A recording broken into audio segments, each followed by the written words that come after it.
रेणुका जी बांध जन संघर्ष समिति द्वारा हिमाचल प्रदेश पावर कॉरपोरेशन बांध कार्यालय ददाहू के दफ्तर का घेराव किया गया।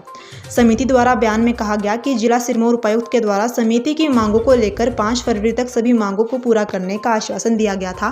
परंतु आज 10 तारीख होने पर भी प्रबंधन द्वारा कोई भी कार्य शुरू तक नहीं किया गया, जिस कारण आज रेणुका जी बांध जन संघर्ष समिति द्वारा कार्यालय के मुख्य द्वार पर धरना प्रदर्शन किया गया। समिति का कहना है कि उन्हें ना तो पैरा 55 के तहत मुआवजे की विस्तृत जानकारी दी जा रही है और ना ही उनके द्वारा 18 मांगों का कोई जवाब मिल रहा है। रेणुका जी बांध को बनाने का कार्य शुरू होने जा रहा है, परंतु सरकार व प्रबंधन द्वारा विस्थापितों को रहने व विस्थापित करने की कोई उचित व्यवस्था नहीं की गई है। आज हमारा जो ये धरना प्रदर्शन था वो हमारी विस्थापितों की मांगों को लेकर था, जिसमें कि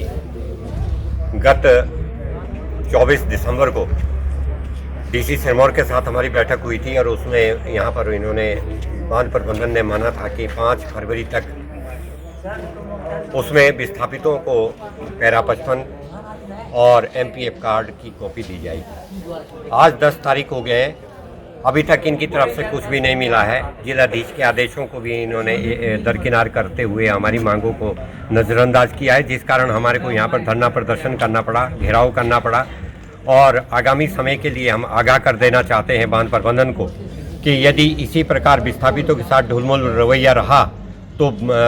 संघर्ष समिति किसी भी हद तक जा सकती है। उसके लिए जिम्मेदार जिला प्रशासन और बांध प्रबंधन होगा।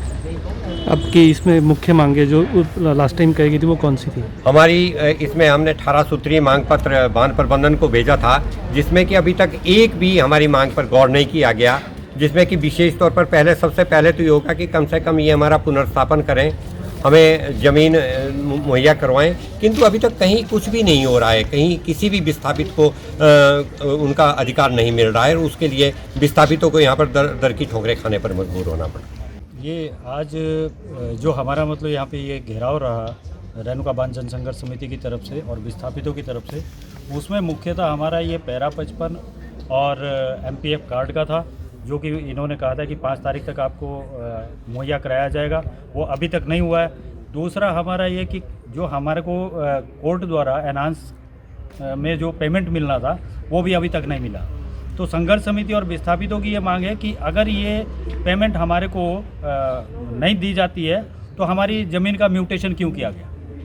हमारी ज़मीन वापस लौटा दो और तुम मतलब यानी कि जो मर्जी वो करते रहो। तो ये प्रक्रिया हमारी चलती रहेगी फॉरएवर, जब तक हमारी मांगों को नहीं माना। वहीं रेणुका जी बांध प्रबंधन के डीजीएम सुनील ठाकुर ने बयान दिया कि समिति की सभी मांगों पर कार्य किया जा रहा है, परंतु उसे कार्यान्वित करने में अभी कुछ और समय लगेगा। डीजीएम रेणुका जी बांध रेणुका जी डैम प्रोजेक्ट जो आज संघर्ष समिति के लोग हमसे मिलने आए थे, इसके बारे में मैं यही बोलना चाहता हूँ कि जो इन्होंने 18 पॉइंट्स की एक डिमांड चार्टर हमें दिया था, जिसके बारे में हमने जो सारी डिमांडें हैं वो अपनी उसका एक मैनेजमेंट को जो है हमने सारा अपना डिटेल रिपोर्ट भेज दी है। और जो इनका पैरा 55 का इशू था उस पर मैंने ये है कि इनको ये बोला है कि आप अपना एक आवेदन पत्र हमें दें जीएम के नाम पे और वो हम आपको उनको शीघ्र से शीघ्र उपलब्ध करा देंगे। जी, विस्थापितों का कहना ये है कि जो इन्हें आगे से आगे तारीखें मिल रही है तो उस पे कार्य क्यों नहीं हो पा रहा है, किस विषय से वो लंबित हो रहा है कार्य? नहीं, इसके बारे में मेरा यही कहना है कि ये जो इनकी डिमांडें हैं ये एक थोड़ा सा इसके में ऑफिशियल प्रोसीजर्स होते हैं जिनको पूरा करने में टाइम लगता है। जैसे कि इनका डिमांड है कि ये क्या बोलते हैं पैरा 55 में कार्ड्स देने हैं, उसमें ये है कि वो सारे जो है डीसी साहब के पास चले गए हैं और ग्राउंड में जो है वेरिफिकेशन हो रही है उनकी, तो जैसे ही आएगा उसको हम शीघ्र से शीघ्र इनको दे देंगे। ददाहू से हेमंत चौहान की रिपोर्ट।